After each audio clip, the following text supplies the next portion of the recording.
Hello, everyone, and welcome to a series of pre-event speaker interviews in the run-up to our World Hydrogen North America Congress. This is taking place in Houston this year from the 31st of March to the 2nd of April. My name is Dominic Coyne. I'm the program director, and I'm pleased to welcome Fanny Charrier. Fanny joined Crédit Agricole CIB in November 2012 and is currently the director in the Power and New Energy Coverage and Investment Banking team since July 2024.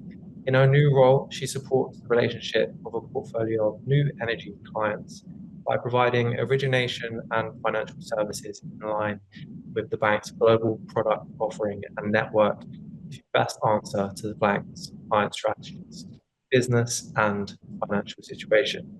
In line with Crédit Agricole's net zero roadmap, she contributes to the Power and New Energy Coverage team, which is a mandate to develop new relationships and onboarding of prospects, notably in the energy transition space.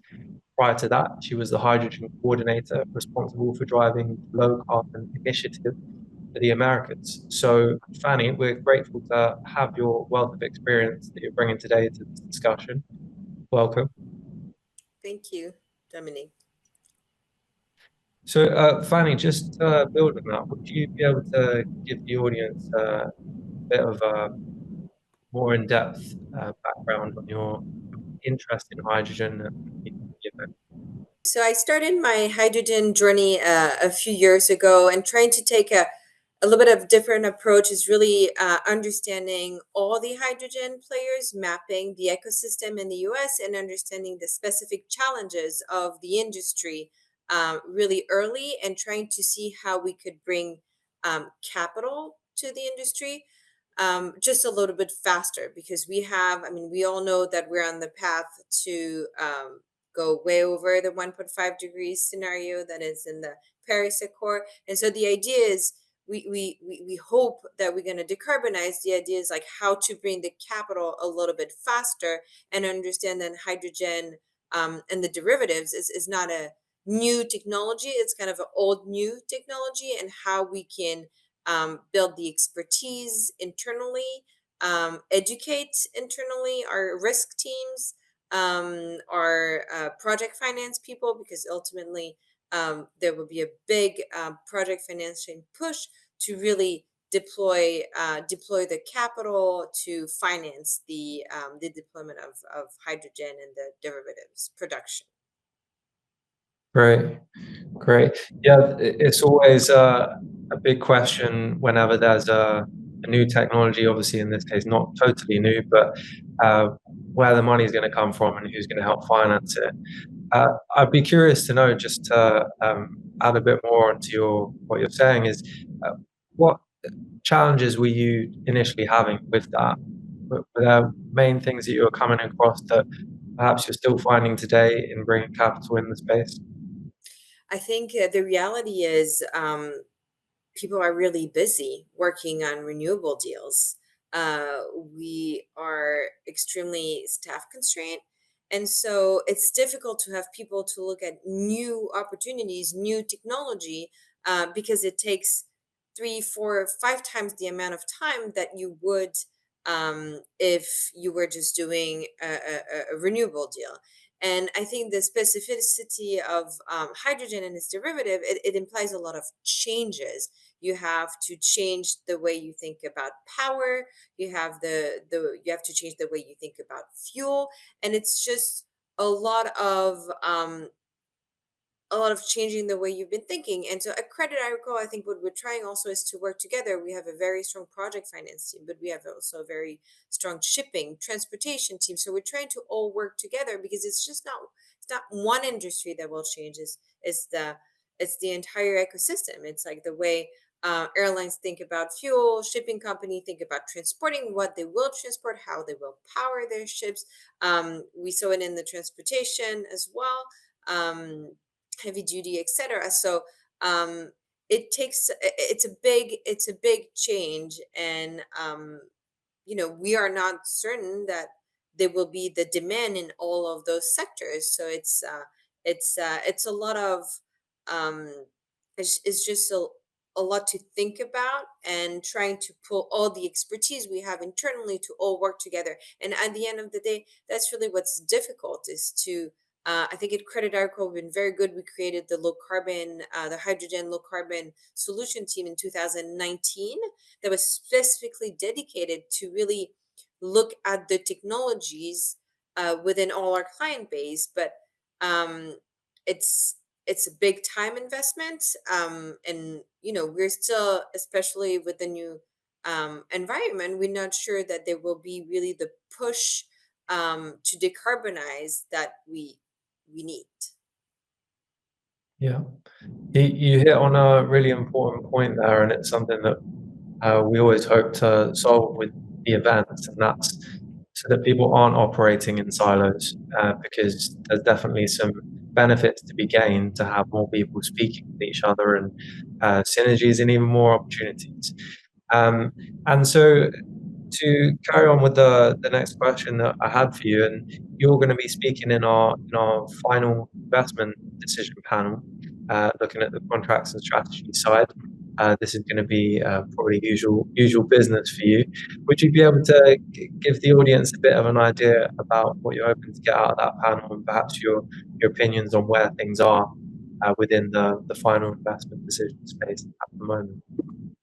No, absolutely. I think one of the point that's very interesting in the panel is talking about the contracts and strategies, because this is all in the process of being structured. That's a lot of the demand we're having, is how to best structure those contracts. Because ultimately, if you don't have mostly the offtake contract, it's very difficult to have a project. So I think that's going to be really interesting in the panel, is to really see how the industry is advancing, and we're really starting to see some intense negotiation, etc.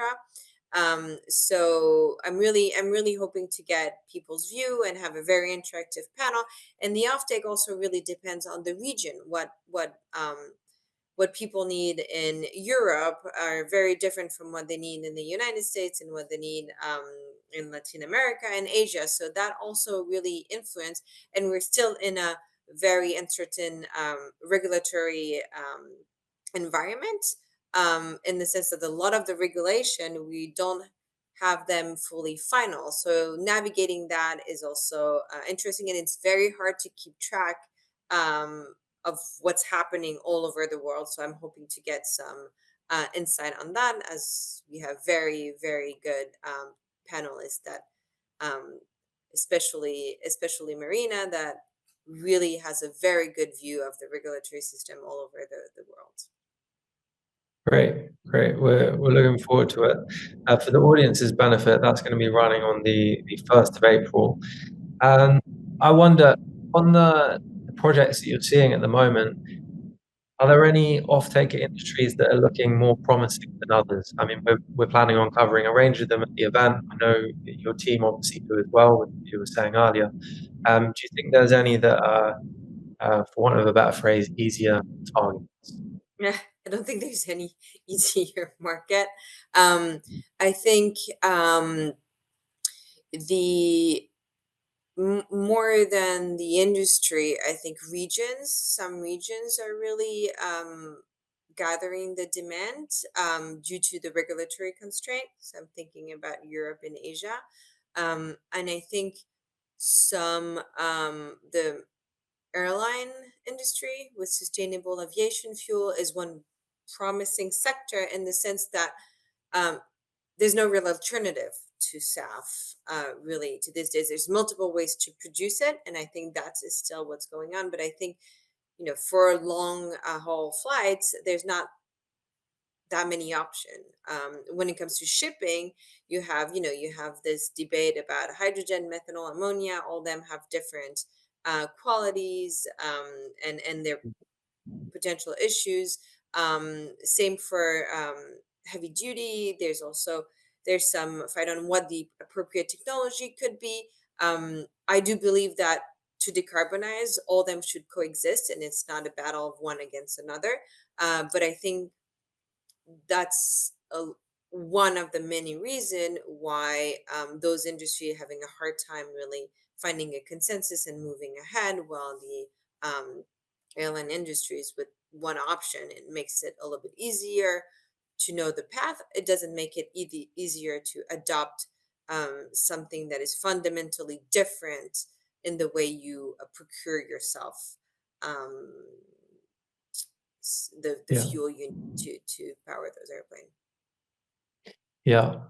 And obviously, some of those industries are being heavily driven by regulation in the next few decades. I want to explore with you the cost of us not decarbonizing with low carbon and hydrogen strategies. How do you think we can look at driving acceptance that low carbon and hydrogen strategies are necessary, even at a premium? Even if there is this big upfront cost that perhaps a lot of companies are worried about initially.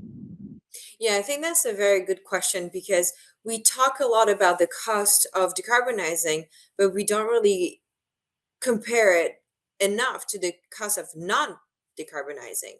So then you have the debate on who needs to pay, and that's a question. But to this day, I mean, you can look at just for the United States. It's very interesting.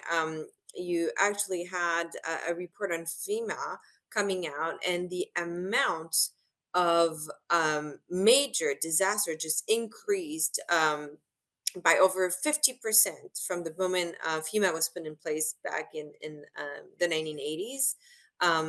So this is huge, and the cost for FEMA is on the disaster relief fund really up. Like the number of a declaration obligation over 1 billion um, increased dramatically over the last since 2020.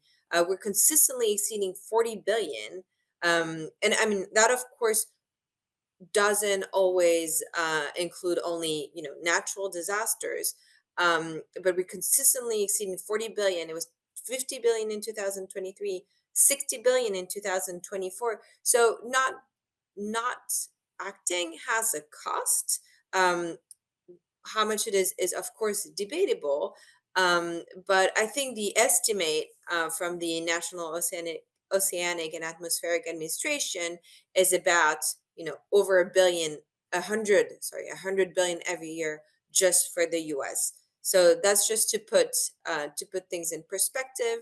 um, and just what interesting data point that I found was FEMA is dramatically understaffed by about 6,200 200 personnel, which is about 35% of their workforce. So just to give an idea of like how much more it should cost if they were fully staffed. Yeah. So it's the cost of inaction that we should be more worried about than necessarily these upfront technology costs of changing everything we're doing. Okay, well, thank you so much, Fanny. That's the only questions we have time for, I'm afraid. So, audience, if you've enjoyed this so far, you're going to have to turn up at the event and join us to find out some more. There's other speaker interviews available on the platform, and you'll be able to see our full range of speakers and the full agenda itself. So, Fanny, I want to thank you for sharing your views. We're looking forward to seeing you in Houston. Do you have any final remarks for the audience? No, I'm looking forward to the event, and it's definitely 2025 is going to be an interesting ride. But despite the overall maybe not so positive news on hydrogen, we are seeing more and more potential projects that are concrete and well advanced. So pretty hopeful for what's coming up for this year in 2026. Yeah, it is an unpredictable situation, but out of the new energies, I think it's fair to say that hydrogen is not as bad off as some of the others. So there is optimism in that, at least. But thank you again for your time, and we'll see the rest of you in Houston. Thank you.